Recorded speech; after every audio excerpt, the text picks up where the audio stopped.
Phone पे की valuation है $12 बिलियन। गूगल पे हर साल हजारों करोड़ कमा रहा है। और आप बस एक क्यूआर कोड स्कैन कर रहे हो, बिल्कुल फ्री में। तो सवाल यह है, अगर आप कुछ पे नहीं कर रहे तो क्या आप ही प्रोडक्ट हो? यूपीआई यानी यूनिफाइड पेमेंट्स इंटरफेस, इसे एनपीसीआई ने बनाया, भारत सरकार की संस्था। आज भारत में हर महीने 1,000 करोड़ से ज्यादा यूपीआई ट्रांजैक्शंस होते हैं। यह दुनिया का सबसे बड़ा रियल टाइम पेमेंट सिस्टम है। अमेरिका, यूरोप, चाइना, कोई भी इस स्केल तक नहीं पहुंचा। लेकिन जितना बड़ा यह सिस्टम है, उतना ही बड़ा इसके पीछे का पैसा कमाने का खेल है। और इस खेल में आप हर रोज बिना जाने पार्टिसिपेट कर रहे हो। असली खिलाड़ी कौन है? फोन पे, गूगल पे, पेटीएम। ये तीनों ऐप्स मिलकर इंडिया के 85% यूपीआई मार्केट को कंट्रोल करते हैं। और इन तीनों की पेरेंट कंपनीज हैं वॉलमार्ट, गूगल और सॉफ्ट बैंक। यानी आपका पैसा भले ही इंडियन बैंक में जाता हो, लेकिन आपका डेटा जा रहा है अमेरिका और जापान। सोचिए जरा। अब समझते हैं ये कंपनीज असल में कमाती कैसे हैं। पहला तरीका, आपका डेटा बिक रहा है। हर बार जब आप यूपीआई से पेमेंट करते हो, ये रिकॉर्ड होता है कि आप कहां गए, क्या खाया, कितना खर्च किया। सुबह की चाय से लेकर रात की दवाई तक ये डेटा इन ऐप्स के पास जाता है। और इसी डेटा से ये आपको टारगेटेड एड्स दिखाते हैं। एक आम इंडियन यूजर का सालाना डेटा वैल्यू होती है करीब 3,000 से 5,000 रुपए। आपको पता भी नहीं चलता और आप बिक चुके होते हो।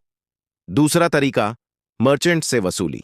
आपके लिए यूपीआई फ्री है, लेकिन वो दुकानदार जिसे आपने 500 रुपए भेजे, उसे लेना पड़ता है payment dashboard, analytics, instant settlement. और बड़े मर्चेंट्स के लिए ये सर्विसेज पेड होती हैं। हर बड़े mall, restaurant chain, e commerce platform सब इन ऐप्स को फीस देते हैं। यह एक इनविजिबल टैक्स है जो अल्टीमेटली आप ही भरते हो, हायर प्राइसेस के रूप में। तीसरा और सबसे खतरनाक तरीका, आपको फाइनेंशियली ट्रैप करना। फोन पे आपको लोन ऑफर करता है, गूगल पे इंश्योरेंस बेचता है, पेटीएम म्यूचुअल फंड्स पुश करता है। और यह सब रैंडमली नहीं होता। यह होता है क्योंकि इन्हें पता है आपकी सैलरी कितनी है, आप महीने में कितना खर्च करते हो, आपकी फाइनेंशियल वीकनेस कहाँ है।